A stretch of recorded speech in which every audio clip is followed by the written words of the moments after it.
Hey, what is up guys, and welcome to my channel and for a new Stranger Paradise video. The first DLC, Trials of the Dragon King, has been released, and along with it came a whole lot of new items and challenges. The new Bahamut Difficulty is absolutely crazy. Enemies are insanely tough with a tremendous amount of HP, they are a lot more aggressive, and they can punish you with the slightest mistake you may make in your gameplay. It is really challenging but also really enjoyable as well, as it really gives the game a full Dark Souls feel.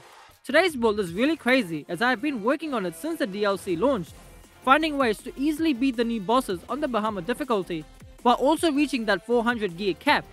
This build is crazy strong and also untouchable. Bosses on Bahamut difficulty will literally one-shot you. With this you will never ever die, you are completely invincible and you can maintain this ability almost all the time.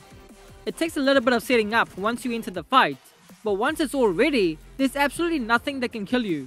This build is mostly made to take out all the tough bosses, and doing those crazy missions on the Bahamut difficulty, they will require you to kill the bosses in one mission. I do have a variation of this build which will allow you to do the regular missions as well, which I will share towards the end of the video. I am super excited to share this build with you all. Before we get into the video, I would like to give a big thanks to today's sponsor, which is Raid Shadow Legends. Raid Shadow Legends is an immersive online experience with everything you'd expect from an RPG title. It's got an amazing storyline with giant PvE boss battles, which is the main reason why I play this. Getting to take on giant bosses and making the perfect team to take them down is the best feeling. There's also PvP battles as well as hundreds of truly unique champions to pick and build your team from. It's an absolute treasure to find and build your perfect team of champions to take on the hordes of dangerous enemies and extremely powerful bosses. Be sure to check the game out today and hop right into the massive world of Raid Shadow Legends. What I really love about the game is the world and the designs of the champions. I also love elves. They're just my favorite in every fantasy story. The elves in Raid are pretty awesome. They formed civilization like around 1000 years ago, surviving orc rampages and the collapse of the Lizardman Empire, which I absolutely want to learn more about someday. Then Sephiroth got in their heads and created the Dark Elves. These guys were obsessed with power and they tried to convert the whole kingdom of Aria to shadow magic. They got caught out though, and the whole kingdom descended into civil war. It was brutal, but in the end the Dark Elves got exiled and the area rebuilt as best they could. And they did it pretty well, since now the kingdom of Aria is the brightest, richest and most powerful country in the realm of the Teleria. The storyline in Raid is alone worth playing, and this is just the tip of the iceberg. There's a ton happening in Raid this month. They are bringing out 5 badass looking champions that I can't wait to get my hands on. They're overhauling the champion vault, and they've got a load of awesome smaller updates coming alongside all this as well. On top of that, Raid is running a huge series of summer splash events for this whole month, where you can get your hands on some incredible skins for everyone's favorite dwarf, the Tundra. There's never been a better time to get started and hop into the game. New players can use my link or scan the QR code which is on the screen right now, and you can get a free starter pack which is worth almost $30.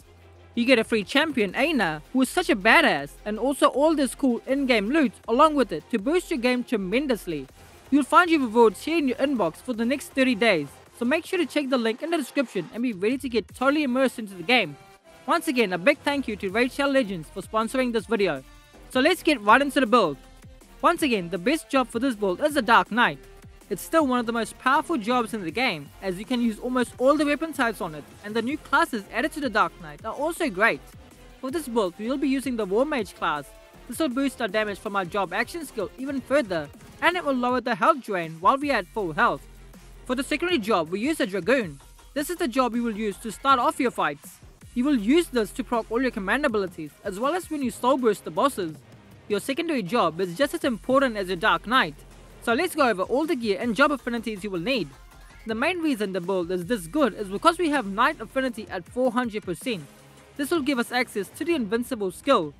This will basically give you full immunity to all the enemy's attacks while Lightbringer is active.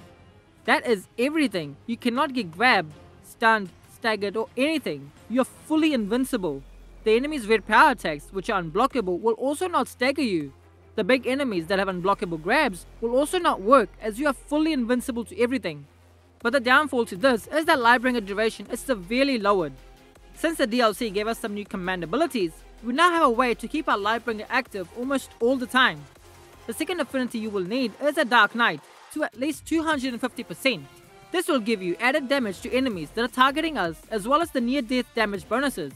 The Dark Knight will drain our health and we will have these near-death effects active all the time. Then for the final job you will need to get Cyclic Warrior at 250% so you can use Fearless Soul. This is mostly a backup but it's good to have. This will have you be at 2 bars of MP all the time even if you use it with your Lightbringer.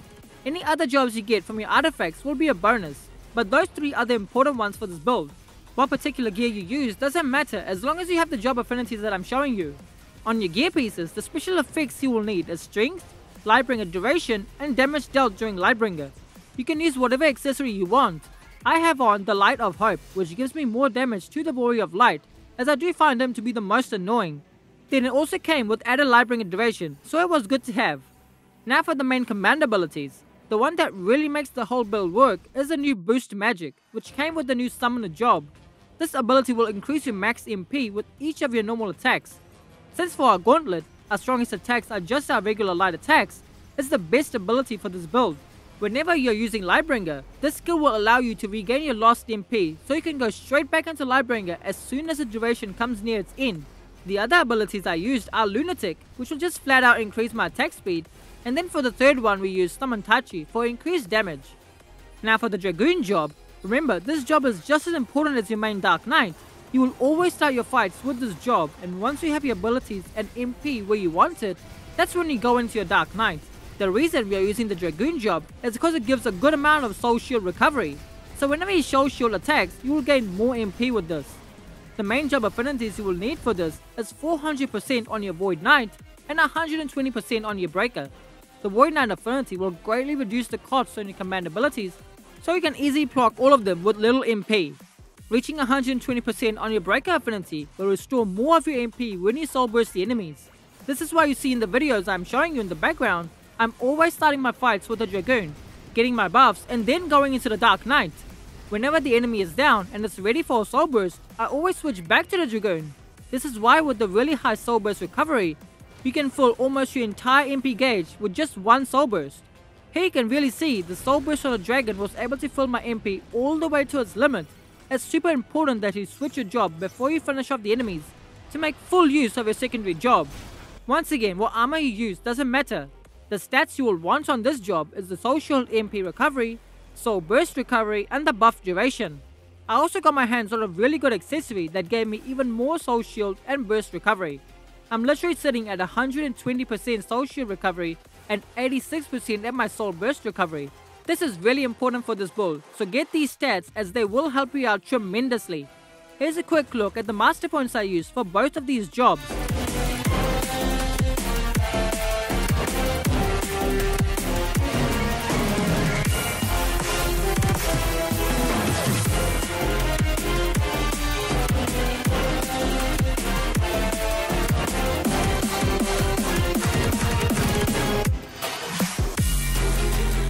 That's mostly it on all the gear and exactly what you will need to make this build work. Now as far as how we would want to play this, is basically starting with your Dragoon and get all your command abilities up, Soul Shield your enemies' attacks to get your MP back really quickly, and then once you have your abilities up and have 2 bars of MP to spare, switch into your Dark Knight and proc your Lightbringer. Then you can just let loose all your attacks. While Lightbringer is active you can do whatever you want. Just keep hitting the enemy and it will refill your MP since you're only using normal attacks. And then also if you have your Boost Magic active, you will boost your MP limit with each attack as well. Also, one thing to note is don't wait for your Lightbringer to completely run out before you use it again. You can gain MP really quickly, so don't hesitate to use Lightbringer even if the boss is at very little health. You have 0 health the whole time. So if you hesitate to use Lightbringer and the enemy hits you, you're basically dead. The variation of this build is if you wanted to do the missions like the Ebon Memories The Warrior, where you have to fight a whole lot of enemies. Then the one thing we want to change for this build is add 400% Cyclic Warrior on your Dark Knight. This will allow you to extend the duration of Lightbringer whenever you soul burst enemies. This way you can have your Lightbringer be active nearly throughout the entire fight when all the enemies spawn. Since killing enemies during Lightbringer automatically soul bursts them, it's even easier. Hope you guys enjoyed the build. I'm really enjoying the DLC. I'm looking into the new Summoner job and also my new Mage build that I will have coming as well. I'm having loads of fun. What do you guys think of the DLC and the new Bahamut Difficulty being so tough? Let me know. I would love to hear from you all. I will catch you all next time.